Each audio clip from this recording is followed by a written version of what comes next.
So we're continuing our study of the book of Ecclesiastes, which was written by King Solomon.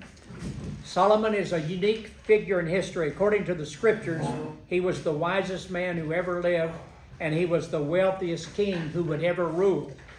That's all time.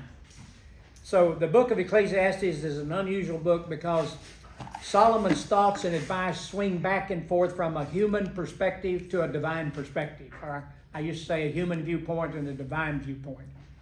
Oh, yeah. Yeah. I think I'll just put that right there. Now, one of the values of Solomon's human perspective is that it helps us to see how negative life is without God. Mm-hmm. Like under the sun, it's an earthly perspective. As you look at life without God, what's the difference between an atheist and a practical atheist? A practical? Practical atheist. Good thing you came this morning, because I'm going to tell you. Anyone want to take a guess? You're a believer, but you're not living as a believer? Yeah, you have people who are atheists. I don't believe there is a God. And then you have people, they're church members. They, claim certain things, but they live as though there is no God. The choices they make, the actions of their life, their values, their priorities, it's no different from the atheists in a sense. They live as though there is no God. They don't claim to be atheists. Huh? No, they don't claim. They claim to be maybe Christians, like I say, they're church members. They claim to believe in God.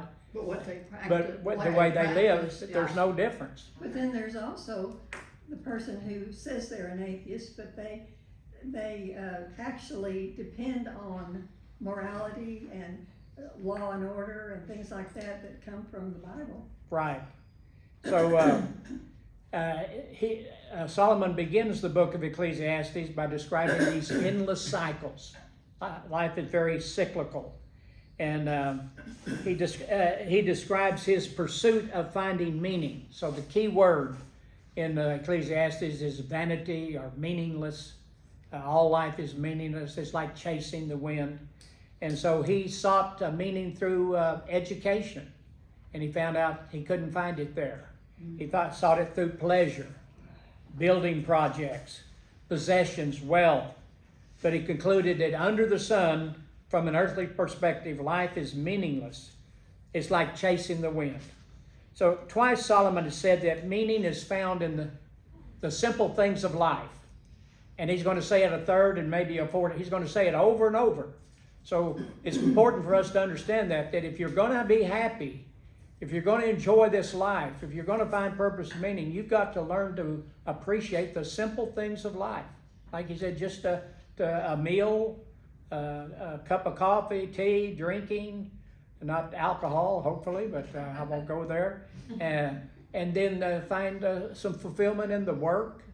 I find joy in just mowing the yard, working, watering the flowers and doing things, or just things like that. Finding satisfaction in your work, what you do, and if you can't find satisfaction there, chances are you're not going to find any, because that's where it starts.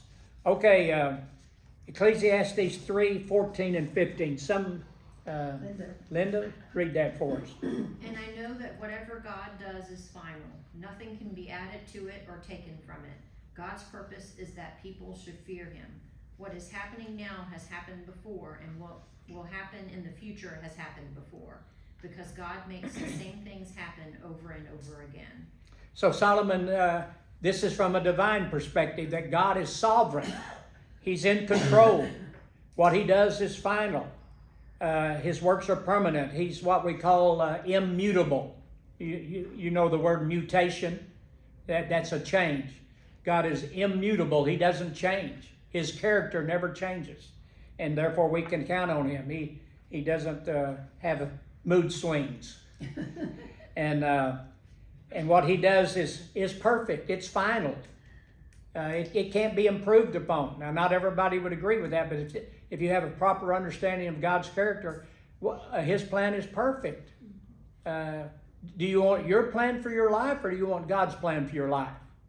Well, when all's said and done, we know that his plan is better.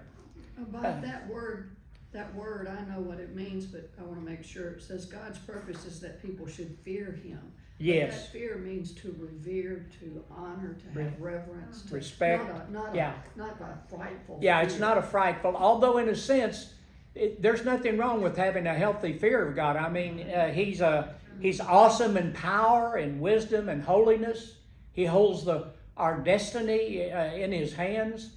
And so, He holds the world together.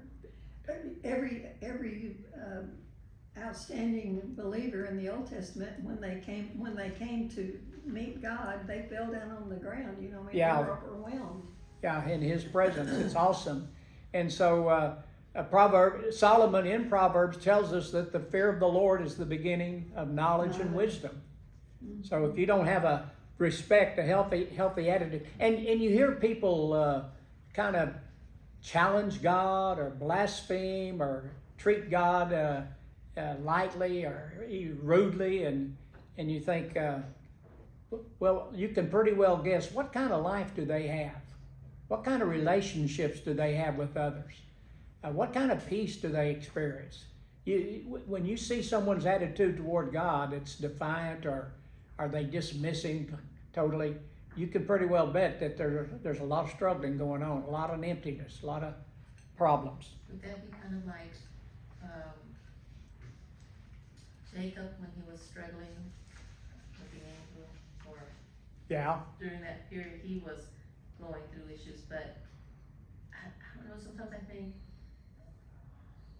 that as a Christian and as you're growing, how, I guess God, I guess for lack of a better word, treats you, like as a new Christian, it's almost like a child, you know, where he just shows you, almost making it so plain that, you know, you have to be blind not to see it, who he is, and then as you mature in your relationship with him, it's like, okay, I don't have to do this anymore, you already know. And Yeah. then Yeah. as you get more and more mature, then knowing that, I guess however you're praying, that you, I guess, change your attitude and that please be pleased to your will, and then give me the ability to accept it as it is. Cause I was thinking about this and it was really hard, you know, always praying for healing. And then understanding that sometimes healing is letting go. yeah, So, yeah. It's a time, like you say, it's a mixed feelings, and one good way to look at it, which is hard, is do you want temporary? Are you praying for temporary healing or eternal healing? Yeah. Well, eternal. Do you ever pray, Lord? I'm asking you to just take them home to be with you. They're at a certain point in their life where life is very difficult, very challenging, just like with Paula, that life is very challenging now. And so, Lord, just take her home to be with you, because that's permanent healing. Yeah. Anything else is just temporary. You say, you know, many times I pray, Lord, I don't have understanding, because I don't.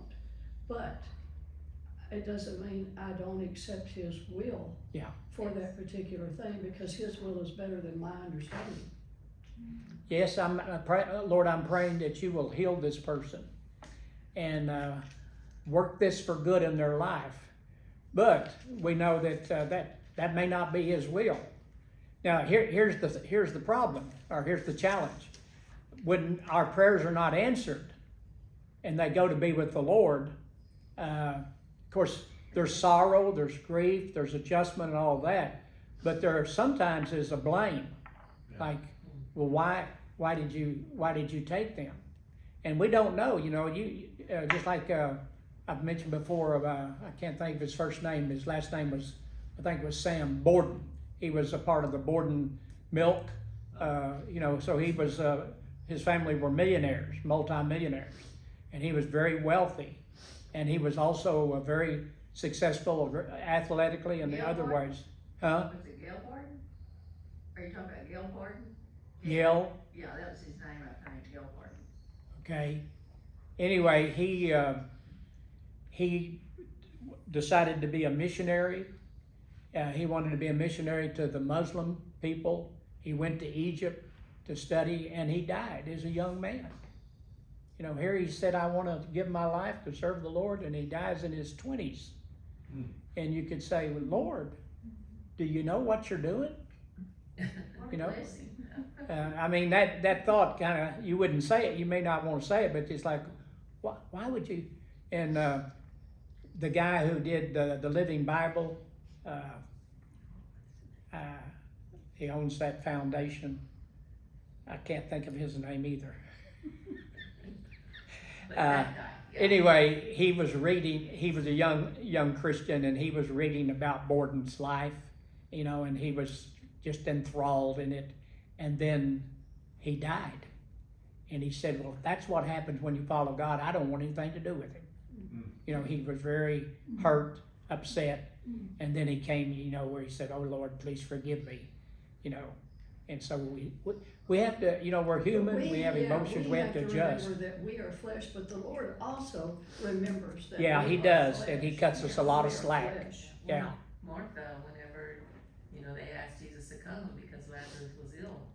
And Yeah. when he comes, he said, why weren't you here? You know, if you were here, you would have been alive. Yeah. I mean, that was just, Yeah. human nature. He got the message, She loved him. Lazarus is very sick, and he waited 3 days. Yeah. It's like, why are you waiting? We need to go. No, it's not the right time yet. But when I go, we're going to do something that people are talking about the rest of the history. I may be wrong, but didn't he wait 3 days Yes. on purpose so Yeah. that everybody would say he was even smelling? Otherwise, Well, they said he really wasn't. According to the story, there was a belief that the spirit would hover over the body for 3 days. And then after that, the spirit would depart. So if you raise him back to life within that 3 days, well, the spirit's already there, it just came back into his body. But after 3 days, there's no hope. There's no way you can, you know, so when he raises him back to life after 3 days, then it's a greater miracle. So God sometimes allows things that really challenge our thinking because he's going to do something even greater. And how merciful that is in that Jesus was able to take whatever it is that they had to say, understanding their pain, and, you know, still bless them. I know how Lazarus felt. He took a stinker and made something good out of it. Oh, me. He's not talking about me. Yeah, no. You said, like you said, by now he's stinking. By now he's stinking. Yeah. He's saving himself.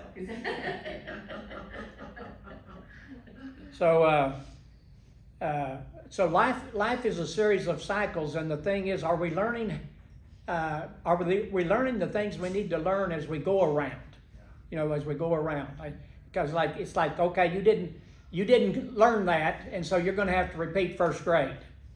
You know, okay, you still didn't learn. We're going to have to, you know, like someone said, I crammed 16 years into 12 years in school. And so we just keep going round and round, and I know myself, and I'll think, well, when am I going to learn this lesson?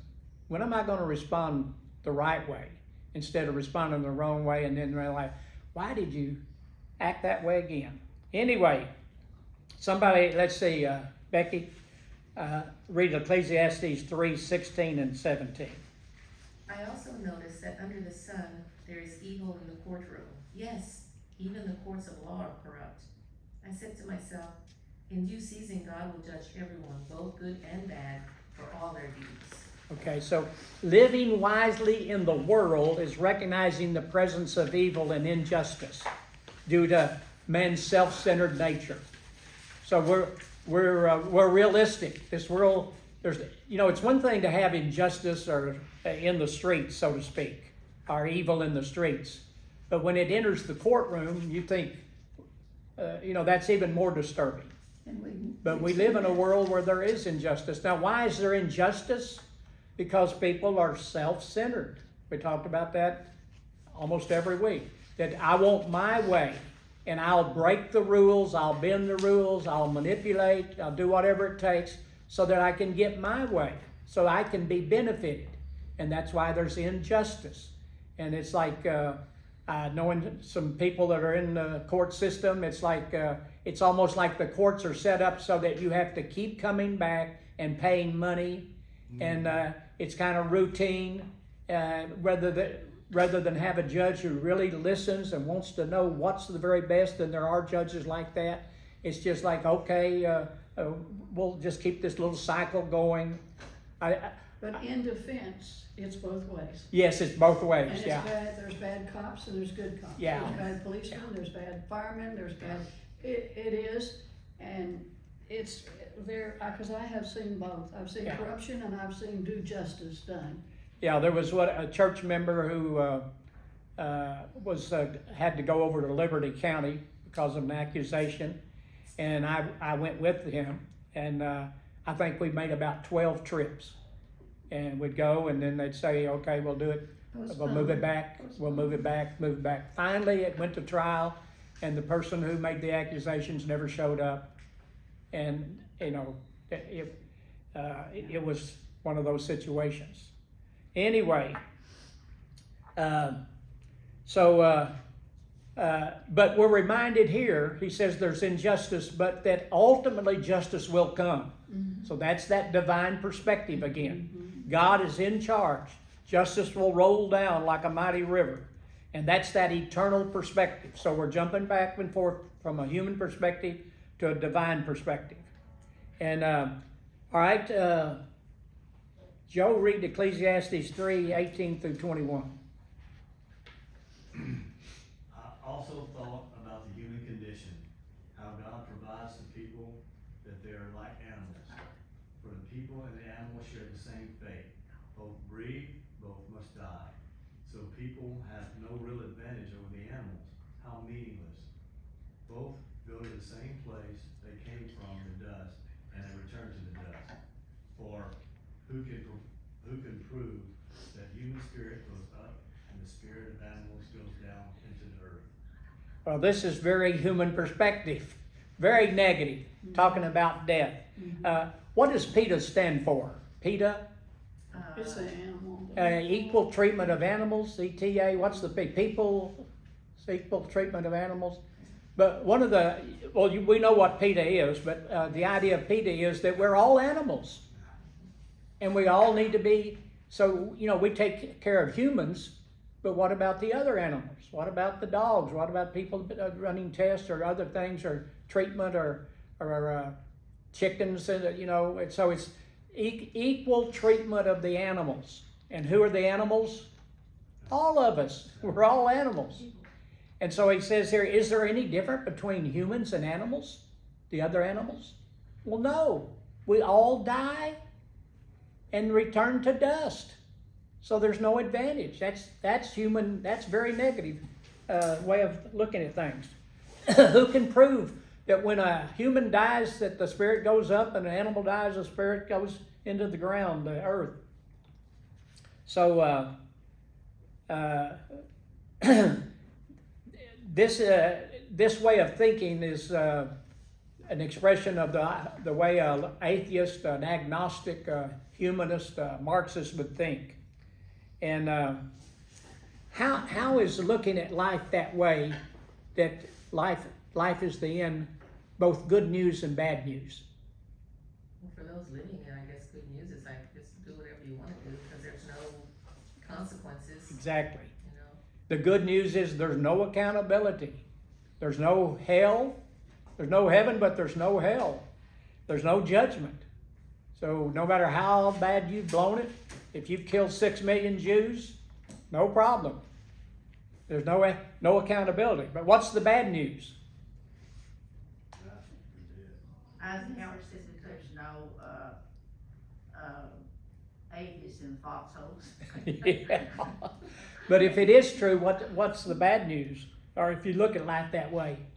It's done. No meaning, no purpose. Yeah. It's like, No plan, Yeah. no. Your life is no more significant than that of a mosquito, Right. or let's say a dog. There is no meaning, there's no purpose to life. think about, excuse me, think about the days of the year that we celebrate, and what your attitude would be if there is no meaning to life, if death is the end. Then you think about New Year's. What would your attitude be toward New Year's? Another cycle. There you go. Here we go again. Another cycle. You can't get more boring than that. Getting Old, old. round. There's no purpose. We're just keep going round and round. This is in the book of Ecclesiastes when Solomon is speaking from a human perspective. It's very similar to what we call existentialism. There is no meaning to life. And so the New Year's, like Valentine's. You know why I think I love her? It's just all the way I'm programmed as an animal. Just like you have some animals that are, they mate together and they stay together for life. Yeah. And then other animals are completely different. And so it's just that I just happen to be one of those animals that stuck with one person, But this idea of love, there's no such thing as love. Love has no meaning at all because we're just animals. I may be able to, I can't fly thousands of miles like a bird, to migrate or something, or like the butterflies that all leave to go down to Mexico. I'm having trouble with this voice. So Valentine's Day has no meaning at all. But let's play like it does. Okay? So people can make money off of cards and candy and flowers. Or Mother's Day or Father's Day. What's a mother? Well, they're just programmed that way. Or Thanksgiving. Some people like I'm thinking of one guy that who's a well-known writer. Who's I guess an atheist, agnostic. That one of the difficult things in life is not having anyone to thank. Like Thanksgiving, you can't thank God. Thank you, God, that my neighbor is cancer-free. Who are you going to thank? Well, maybe the medical doctors or someone, but Thanksgiving loses its significance. What's Christmas? It's nothing, So you think about all those things that we celebrate, like a funeral. Why would you have a funeral? They were born, they died. Everybody does. There's no meaning to life. Why waste your time attending a funeral? Hey, get on with life. That's the way life is, life and death. Be realistic. Come on, grow up, be mature. Get rid of those emotional feelings. It's funny how society is in that those times of emotion, it's like they want to, I guess, cling to the off chance that maybe there is a God.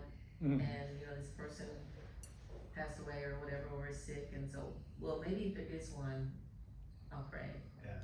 And then after that, Just it's yeah. like, well, woohoo, I'm living the way that I want to. Yeah. So those short moments sometimes, because I know in the Philippines that sometimes these little shops, they'll have like a crucifix for Christ, and then they'll have a deal for Buddha, and it's like you need to cover all your bases. As many gods as you can think of. Well, I'm crying out to all of them, but Even the unknown God, yeah, just make sure. the unknown God. So Stoicism is kind of that idea that you have a stiff upper lip and you just, life is rotten. And like I've said, that's one of the main characteristics of Buddhism. Life is rotten. You just keep going round and round, and hopefully someday you can get off that wheel of rebirths. And that's kind of what Ecclesiastes has, that a strong element in it. It's just life is rotten, and we'll see that even more. But it's one thing to... Is Solomon showing this to be able to show? Yeah, That's later, I'm that sorry. when we see the negative, it helps us to see just how negative life is without God. How much a difference it makes when we have a divine perspective on life. So it's one thing to say you don't believe in God, and Jane had mentioned this.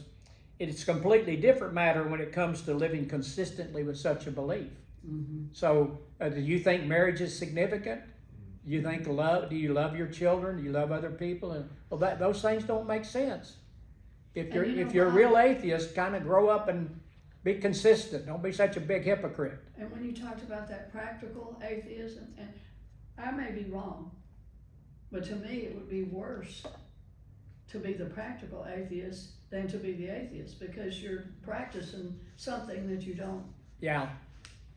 Yeah, as Jane said, they're both hypocrites, Yeah. because one's saying I believe in God and doesn't live like it. The other is saying I don't believe in God and living like there is some meaning to life. Or, so if you don't want to be a hypocrite, what do you got to do? Be a believer and live it. All right, somebody read verse 22. So I saw that there is nothing better than for people than to be happy in their works. That is why we are here. No one will bring us back from death to enjoy life after we die. Okay, so again, this is that idea. If you want to be happy, enjoy the simple things of life, enjoy the work that you have, enjoy the meals and things like that. But then notice how contradictory he is. He says, no one will bring us back from death to enjoy life after we die. So it's like there is joy. You can enjoy life, and you better enjoy it now, because you only get one life. This could be speaking about reincarnation, but Solomon is so back and forth, we don't know really what's the divine perspective. But it's like, this is your one life, so enjoy it now. That's why we're here, to enjoy the work that we have. Well, I'm not so even sure that there's I saw that there's nothing better for people than to be happy in their work. Well, that only covers so much ground, Yeah. you know. If Yeah. you don't have relationships and a family and experience love on a personal level, then your work feels meaningless too. You know, you just, so. Yeah, that advice is inadequate in the sense that it views life as all there is. Yeah. This is what life's all about. There's no sense of heaven and an eternal perspective. It ignores the joys, the delights of living with the Lord in His presence eternally. Joanne, Ecclesiastes 4:1-3. Again, I observed all the oppression that takes place under the sun. I saw the tears of the oppressed, with no one to comfort them. The oppressors had great power, and their victims are helpless. So I concluded that the dead are better off than the living, but most unfortunate of all those who are not yet born, for they have not seen all the evil that is done under the sun. Okay, so Solomon has mentioned that we live in a world of injustices. And now he mentions that we live in a world of oppression, that there are oppressors, people who have power and influence, and they're able to take advantage of other people. So we live in a world of oppression. And again, why? Because people are self-centered.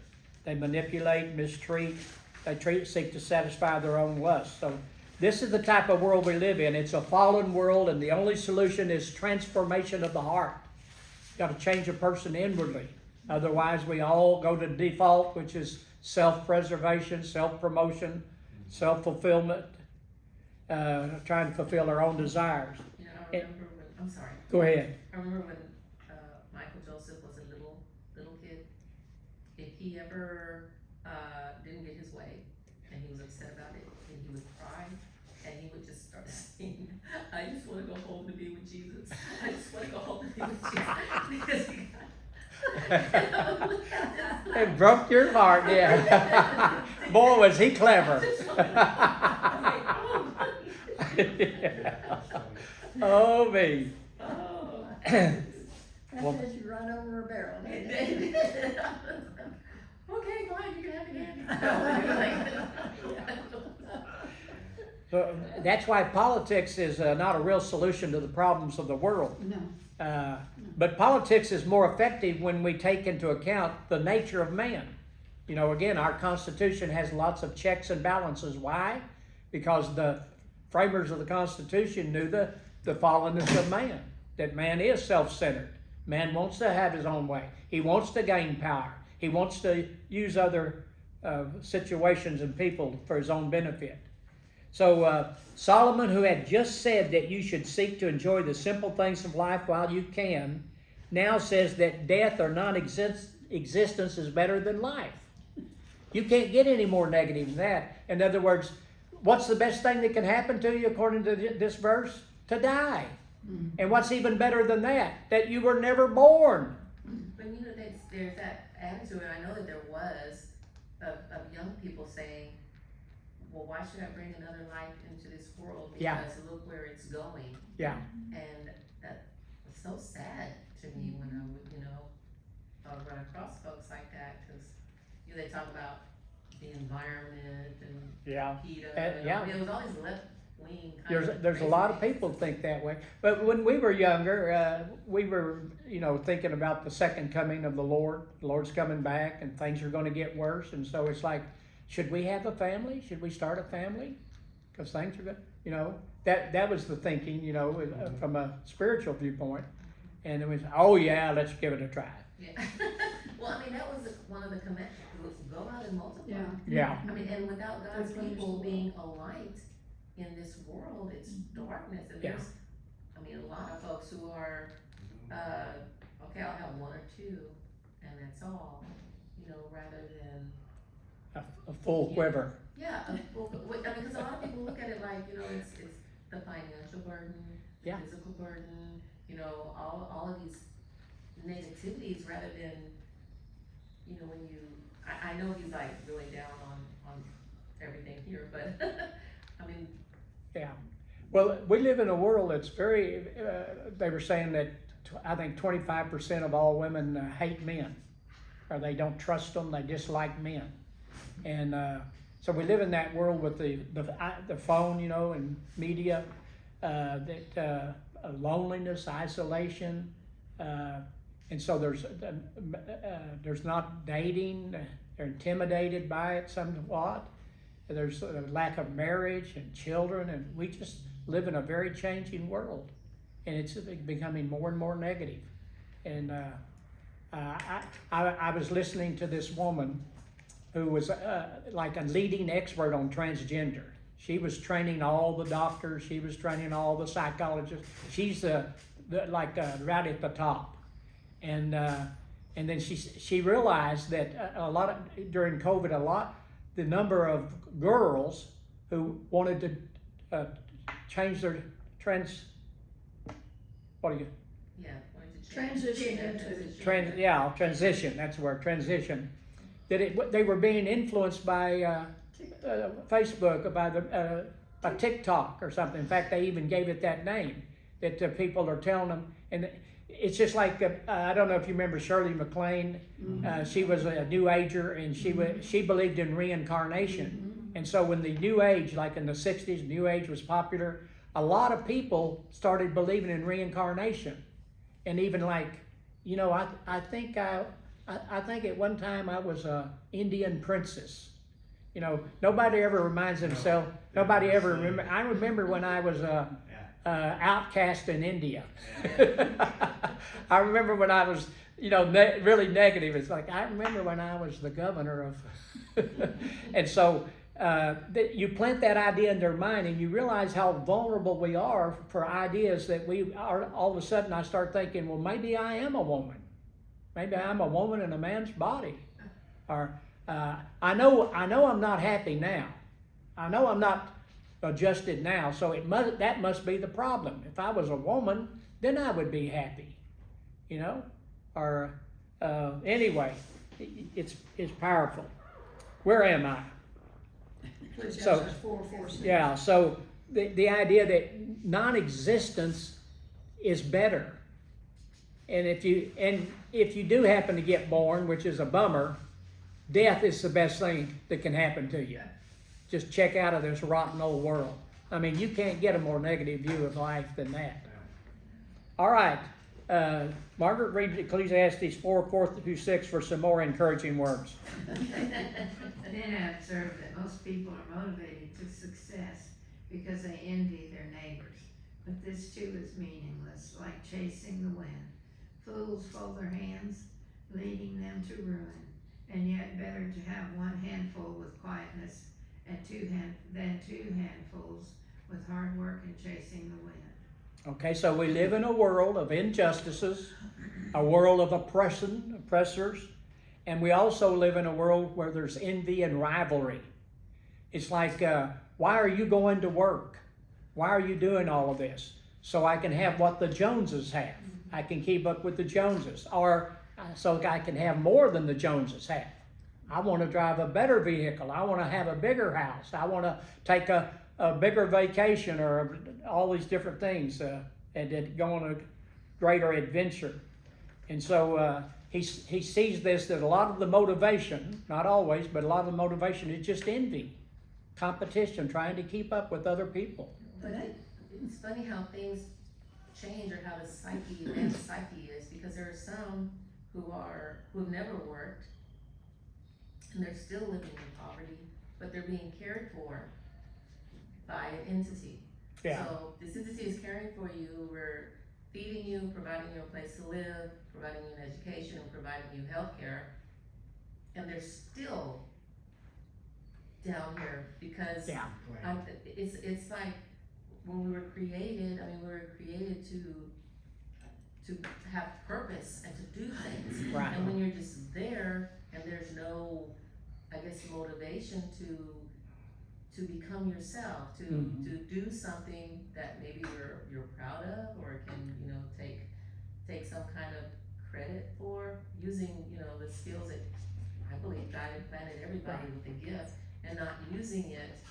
There's lack of fulfillment, purpose, joy in life. Yeah, and angry.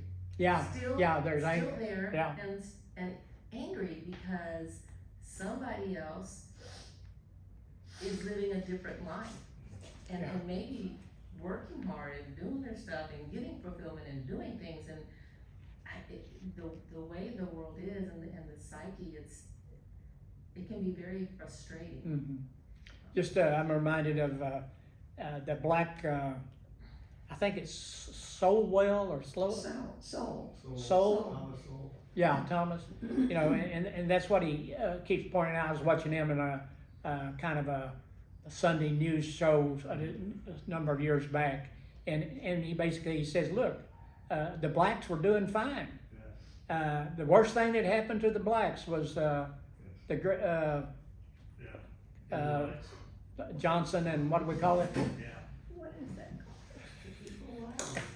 Anyway, it's like when people become dependent on the government, you help them, you ruin their lives. They're indigent. And basically the whole thing is this was something that came out again, is one of the number one goals of Marxism is to destroy the family. Correct. As long as you have that family, you're not going to have that loyalty to the Marxist cause. And so you've got to destroy the family.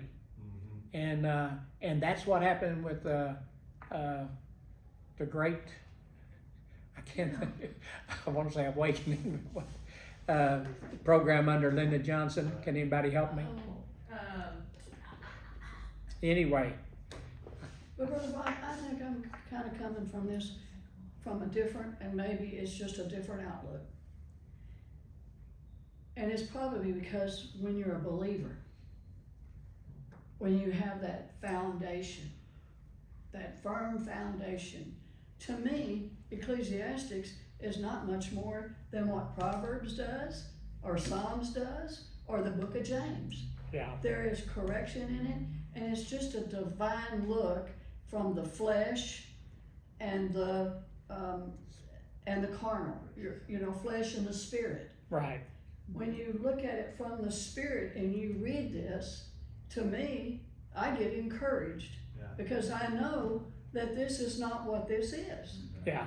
If I look at it like that, I will get dragged down. I will go down. But whenever you look at this up here, everything that I read, I can go right here and see a scripture where God, but I understand that this is not a believer, but if you're even an unbeliever and you're reading this, I promise you this is going to make you want to Yeah. look at things as a different way. It's just telling you life with Christ. It's eternal, it's forever, it's everlasting. And so, to me, and in a way, I'm very encouraged. Well, the human perspective is like a slap across the face. Do you realize what this means? It's meaningless, and that's very stark. You know, real quick, when it says, you know, one handful with quietness and 2 handfuls with hard work, the Bible very clearly says if you don't work, you don't eat. Yeah. Now, verse 5 says, the fool folds his hands and leads to ruin. So you have those who are working, they're driven, they're working, they're workaholics, Yeah. trying to get ahead, to have more money, influence, to get to the top, and then they get to the top and find out they're still not happy. And then you have those who are lazy, unmotivated, and yet, it's better to have 1 handful with quietness than 2 handfuls with hard work and chasing the wind. So let's talk about that. What does that mean? It means that, you know, it has to be a balance Okay. of quiet and stillness and restoration with a combination of hard work. And there are people that can't balance that, but you can't have one without the other. Yeah. You can't have one without the other. I remember a guy, it's kind of vague story, but he had this opportunity to take a job that was kind of like his dream job. It was a greater pay and responsibility and opportunity. It was his dream job. But he realized that if he took that job, his family was going to suffer. He would not have the time and the energy to spend with his family. He would not be home as much. And so it's like, do I take my dream job or do I invest my life in my family? And when you have that eternal divine perspective, if you'll invest in your family, you won't have any regrets. There's no greater investment. But even though you have this great personal opportunity, he was wise enough to say no to his dream job. And that's what you call real wisdom. Mm-hmm. And so it's better to have 1 handful, this job will pay you twice as much, yeah, but you may be gone twice as much, or maybe be twice as much stress. So even when you are home, it's like, you're grouchy, Under the gun. and so it's just not worth it. So 1 handful in quietness and peace is better than 2 handfuls when you're driven and it's like it's so obvious as a fact, but it's so difficult as a reality, because over and over again. You say that with wisdom. Yeah, but doing it. Because that was me for 20 years, but I had no wisdom. Yeah. So Yeah. that's my life. But yeah, it's not that easy when you're there. Yeah. Yeah, but I think that maybe more people in this room, need to admit it. Sure. Because when you're young, and then you decide to have children, and then you have to provide a home, and everything that goes with it, and feeding your kids and making sure you're doing that work. Yeah. And there's a lot of sacrifice, because Brian was out there. You're also listening to society. Yeah, Brian was out there 7 days a week. Yeah. And then, but what I can say, and I probably could say it about Joe too, Yeah. is that even though you're doing that, and you're working hard, and I was working hard too. Yeah. I was working hard too, and then come Yeah. home and work hard. But, I can say this with my full heart, that, Brian never lost sight of the family. Yeah, that's the difference. He never lost sight of the family. Okay. And there would come a time when he said, this is family time, I need to be with my family, I need to see my family, and he did. And so it's a fine line, and I do know what it says. But I think there's a difference when somebody's just out there and they want more money and more money and more money and more money for show, than a man or a woman that's out there because they need to provide. Correct. They need to provide. Yeah. And there's also that where they're going so much, it's not that I need more, it's that I don't wanna deal with this. Yeah, It's almost like a running Yeah. away, like this is Yeah. my reason, yeah, and it's a perfectly good reason, you know? Cause I don't wanna deal with what's going on. Yeah. Raising a family is very challenging. yeah. Howard Hendricks is one of the great professors at Dallas Theological Seminary. His main emphasis, he spoke a lot on family and stuff, but his son had a flat tire on his bicycle, and he kept saying, "Dad, can you fix my bike? Can you fix my bike?" You know, and he's busy. And so Howard Hendricks is speaking. He's the guest speaker at this banquet, and so he comes home to get ready to go to the banquet, and he sees that bicycle, and he's been telling his son, I'm gonna fix it, I'm gonna fix it. So he puts on some work clothes, he fixes the bike, and he gets to the banquet late. It's already started, and of course they didn't have cell phones, you know, so hey, I'm on, you know, it's already started. But the time for him to speak, you know, he's not late for that. But it's like, oh, we didn't know if you were gonna make it, you know, they were all nervous. He said, I had something important to do. Well, what was that? I had to fix my son's bicycle tire. And of course, you can imagine how that sounded to them. This is our big banquet, and your son's bicycle tire? You were late for that? Well, see, yes, because fixing that for my son is very, very important, more important than me being on time for this banquet. I had a Sunday school teacher in Fort Worth, and he said, you rush to get to church, and yet you pass somebody by that has a flat tire. And he said, that really gets to him. Yeah. So, All right, somebody read Proverbs, Debbie, Proverbs 15, 16, and 17. Better a little with the fear of the Lord than great wealth with turmoil. Better a meal of vegetables where there is love than a fattened calf with hatred. Okay, so you got these vegetables and you got this steak dinner. And it's like, what? It's better to have a few vegetables. You know, you just think, well, what do we got tonight? Beans and rice. More beans and more rice, yeah. And then you got a big porterhouse steak over here, or whatever you think, you know. But beans and rice with love is better than the most wonderful gourmet dinner with anxiety. Well, that speaks really of Daniel and his friends. They wanted the vegetables because they wanted to please the Lord, and Yeah. God blessed them. Debbie, read 1 Timothy 6 through 10. But godliness with contentment is great gain. For we brought nothing into this world, and we can take nothing out of it. But if we have food and clothing, we will be content with that. People who want to get rich fall into the temptation and a trap, and into many foolish and harmful desires that plunge men into ruin and destruction. For the love of money is a root of all kinds of evil. Some people, eager for money, have wandered far from the faith and pierced themselves with many griefs. All right, godliness with contentment is great gain. We didn't bring anything to this world, we can't take anything out. Enjoy the simple things of life, and when you start pursuing money, how much money is it going to take to make you happy?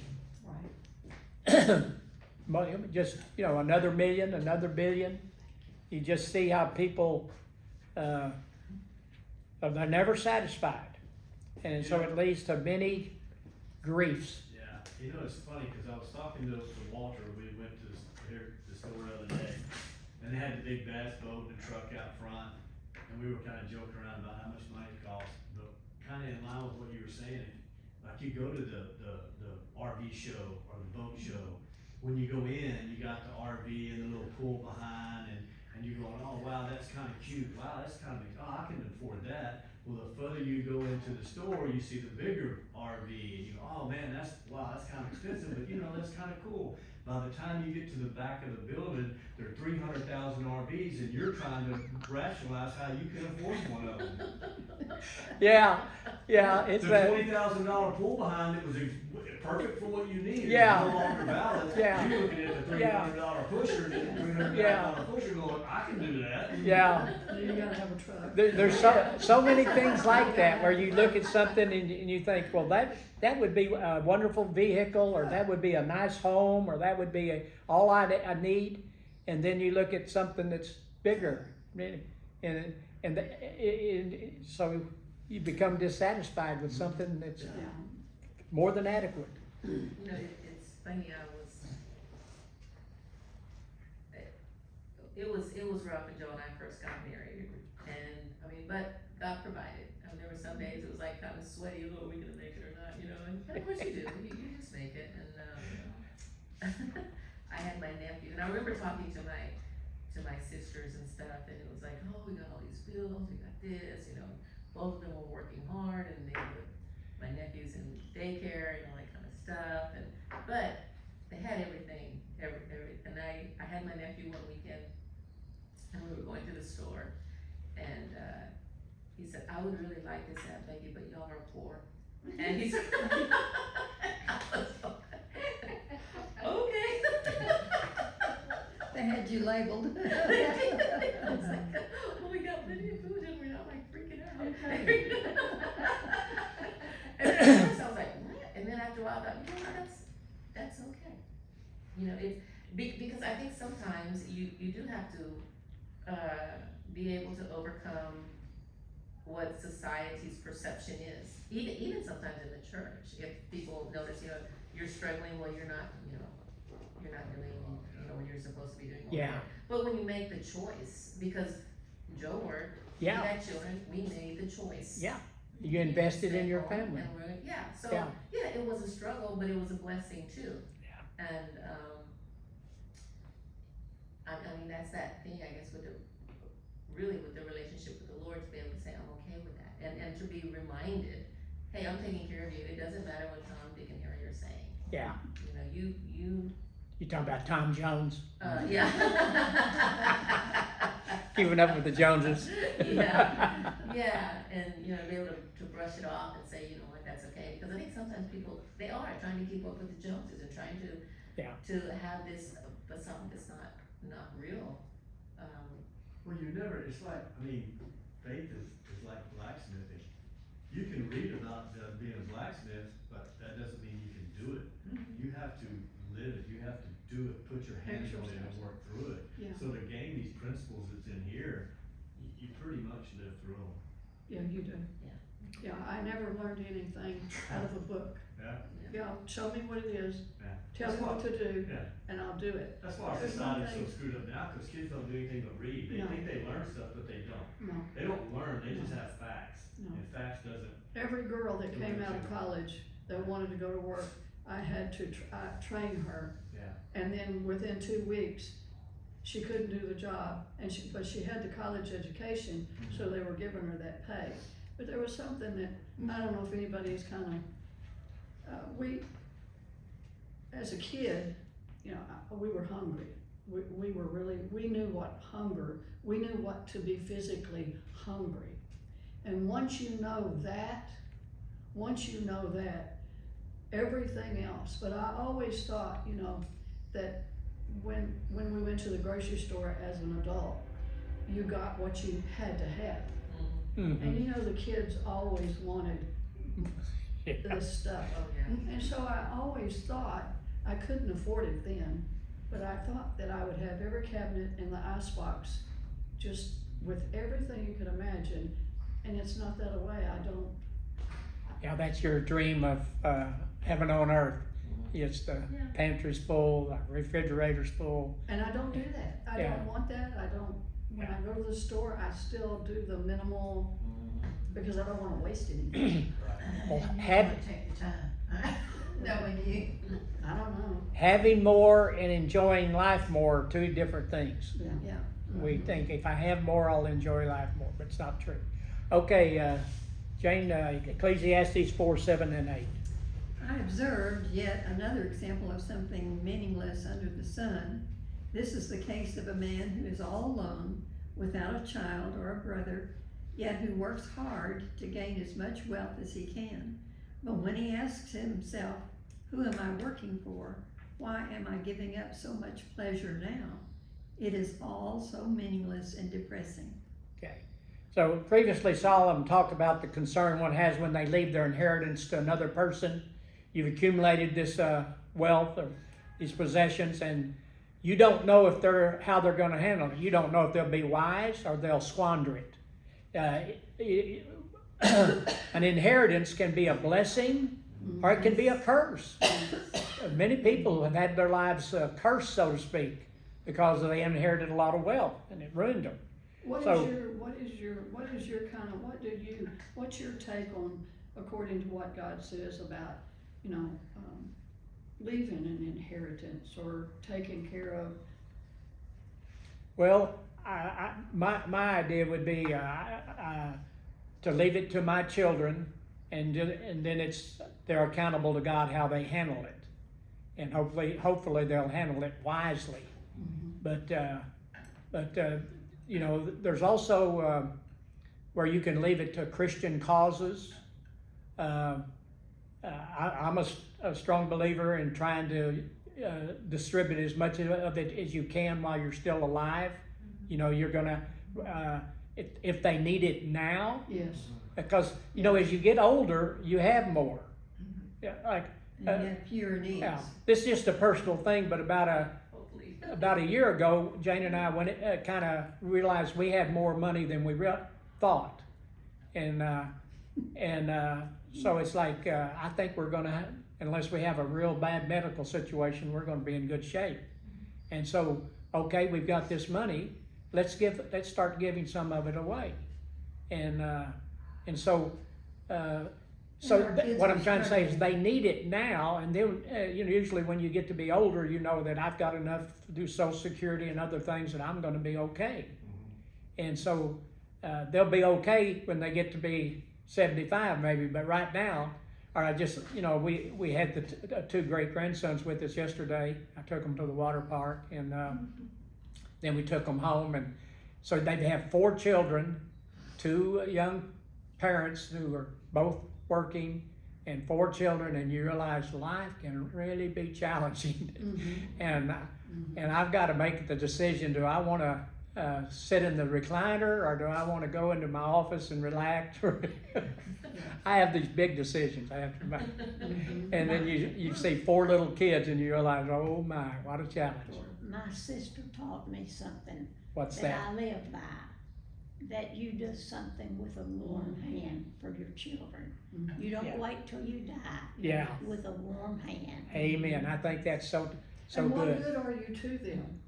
If you say, I'm gonna give this to you when I'm gone, if they have a need or Right. necessity or something, and I've really started, it's, And it's a blessing to you too, 'cause Yeah, you yeah, just that's get it. the joy. Yeah, you get a real sense of joy that you're able to help them out and make it a little better. Pastor And, Brian, I don't know what's going on. yeah. And there's so much, I think there's something to, with, praying and asking God for wisdom.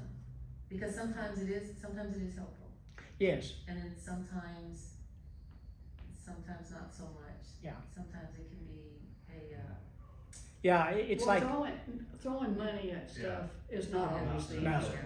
And that does take a lot of wisdom and prayer, yeah. but sometimes throwing money at the problem is not helpful. like you might offer to, I could help you out here, but when you offer that help, that might influence them to make a decision that's not wise. Yes. And so it's like you're influencing them. You want to help them, but actually you could harm them. So yeah, it takes wisdom to know what to do and when to do it.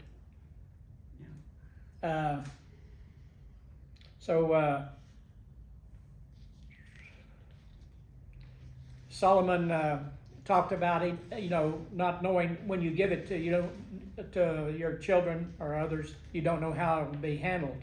Sometimes. And then now he's saying that the problem of not having anybody to leave it to. And Yeah,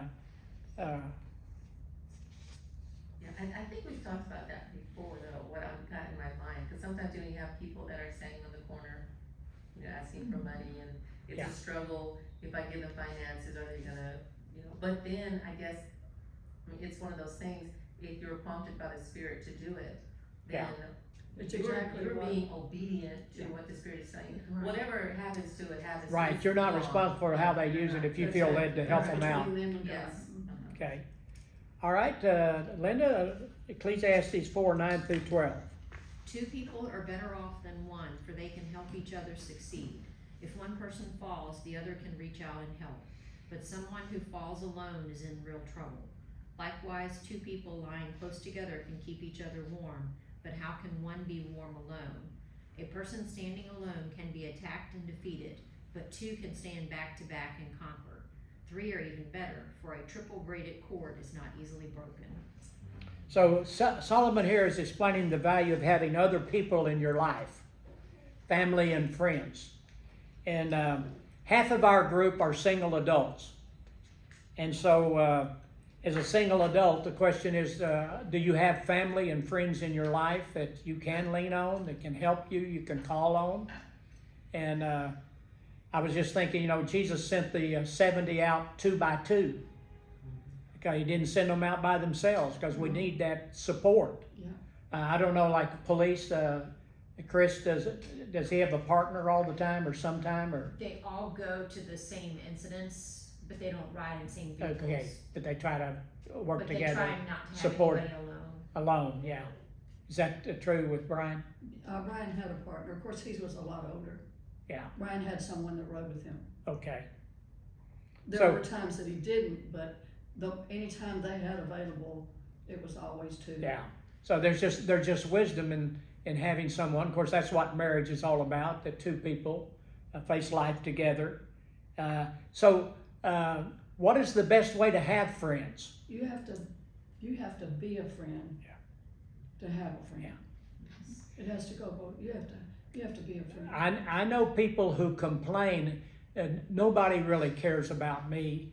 Nobody, you know, it's kind of like a pity party, and it is pitiful. It is. I mean, it is sad, but it's like, why don't you have friends? Well, how hard did you work at being a friend to others, being concerned about others, helping others, praying for others, speaking a kind word, encouraging others? If you do that, you usually have plenty of friends, and you can call on them. You know, like, Look at hey, Doris. I need a ride. Yeah, like Doris. Doris. Lunch date with Doris, she got on there. Yeah, she's got a full calendar. Yeah. Waiting at her door to Cause- line up. Yeah, And I, a life of ministry to others. Yeah. So, Thank you. you know, one thing I see sometimes is on Facebook, or you know, like someone will say, if you really care about me, Yeah. you'll copy this or do something. Or it used to be like, so it's like that's just a form of manipulation. Do you understand? Anytime you see that, like if you really care about me, if you really care about people who have cancer, if you really care, Or you'll if do you- this. If you love the Lord, you'll Yeah. send this to someone else. Yeah, if you really love the Lord, you'll do this. And it's like, no, just give them an opportunity. Encourage people to do the right thing, but don't put it like that. That's just pure manipulation, and that's not being a good friend. But we have to choose between thinking about ourselves and how difficult our situation is, and choosing to think about others and how we can be a blessing to them. So if you're sitting around thinking, well, woe is me, you know, I need this, or versus, well, who can I help? Who can I encourage? What can I do? It's just a difference, a tremendous difference. 2 are better than 1, and 3 are even better, for a triple braided cord is not easily broken. So someone said a good friend is a blessing, and several friends are more of a blessing. But these verses are often or sometimes read at a wedding, that 2 are better than 1. Two lie together, they can warm each other up. And that the third, who do you think the third cord is? The Lord. The Lord. The Lord. So if you're committed to each other, and you have the Lord in your marriage, then it's going to be strong. There's been plenty of times when I've said, Lord, you're gonna have to help me get up. Yeah. Yeah, me too. So it's very true, it's very true. This thing keeps going off. I know this one does too. Were they and charged up all the way? They were charged. By the way, we've got about 10 minutes left. I don't know if you're gonna be able to get through. Yeah, I Okay. am. Don't you worry. Okay. He's not gonna let anybody else talk. Is that- I'll just get up and. Okay. Well, I was gonna just have a little discussion, you know, from a single perspective. We got, half of us have a mate and half of us are single this morning. And, do you have friends or, you know, of course, you've got family, your son I lives do. with you and others, and Everybody in this room is my friend.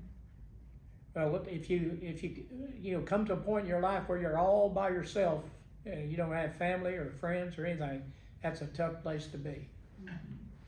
Tough place to be.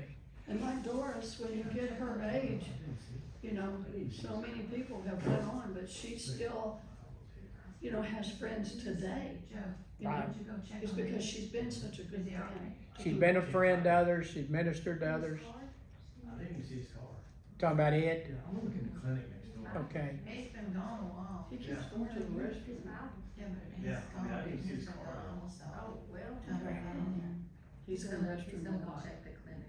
All right, let me read this, Ecclesiastes 4:13. This is the end.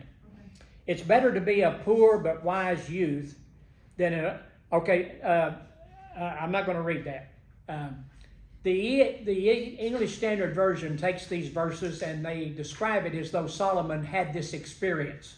This is a story. So I'm going to read the English Standard Version.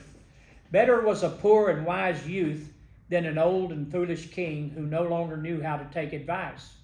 For he went from prison to the throne, this young man, though in his own kingdom he had been born poor. I saw all the living who move about under the sun, along with that youth who was to stand in the king's place. There was no end of all the people, all of whom he led. Yet those who come later will not rejoice in him. Surely this is also vanity and a striving after the wind. So as one becomes older, are they more likely to take advice or less likely? Less likely because you're set in your ways. Yeah. That's like, Yeah, so it's like you have this young man who comes out of poverty, but he's wise and he rises to become king, to rule the kingdom. And you have this old king who has power and wealth, but he's not wise. He's foolish. He doesn't take he doesn't take advice. He makes wrong decisions. And this young man becomes king, and everybody follows him. They admire him. They look to him. But what happens? Another young man comes along, and they forget all about him. It made me think of Barack Obama, how popular Barack Obama was, and he still is in many ways. But there's a lot of Democrats, there's a lot of people who, when they think about politics, he's forgotten. He no longer has that influence. He has a certain charisma. And so no matter how popular you are today, it's going to fade. You'll be forgotten. Someone else will come along. You know, you may be the Beatles one day, and you claim that you're more popular than Jesus. But then, you know, a generation later, it's like, yeah, I've heard of the Beatles. But, well, what are some songs that they recorded? I don't know. I can't even think of one because they're forgotten. And so, so Solomon says, this is meaningless, this is vanity. So low status plus wisdom is better than high status and foolishness. Popularity today will be forgotten tomorrow. The wise person knows the difference between what's temporary and what is lasting and eternal. So in closing, how often do I look at life from the human perspective, the human viewpoint, life under the sun, the earthly perspective? And how often do I look at life from the divine perspective? And here's a key thought. How do you get the divine perspective? By trusting in the Lord, Trust in the Lord. walking in Reading the His word. Yeah, Right. word. But, Yeah. but I think that if we're really honest, that you look at both. Oh, yeah, oh, yeah, Of course, you know. it's a struggle. Yeah, I think because you're in the flesh and you have to walk in this, it's a sort of a balance. But what takes you from looking at the human perspective is knowing the divine perspective. Yeah, most TV programs, most media, books, a lot of these things are presenting the human viewpoint. And so you pick it up. This is the way people look at things. You get the human viewpoint. So if we're not in the Word, we're not reminding ourselves of what God's Word says, we're not around other people, or we don't have sources in our life that remind us of God's view of life, then we just naturally pick up the human viewpoint. Right. It's the default. And with that comes discouragement, depression, frustration, wrong choices, foolishness. So I put here, we should strive to be optimistic realists. Yeah, There's injustice in the world. There's evil in the world. There's envy and rivalry. There's oppression. There's a lot of problems in the world. Are you going to just become negative? Or are you going to be an optimistic realist? So, and we can enjoy the simple things of life if we keep our focus on the Lord and His Word. And I was brought back to that, the glance, gaze life. So we glance at our circumstances, we gaze at Christ. yeah, Glance at your failures, yeah, gaze at Christ. There's forgiveness. Glance at your victories, they're temporary. Gaze at Christ. If you gaze at your circumstances, you're going to be defeated. You're going to be thinking the wrong way. You're going to have the human viewpoint. But if you'll gaze at Christ, that divine perspective of life will make all the difference in the world. I've been Amen. trying to memorize this week, do not be afraid of bad news. Be steadfast in your heart, trusting in the Lord.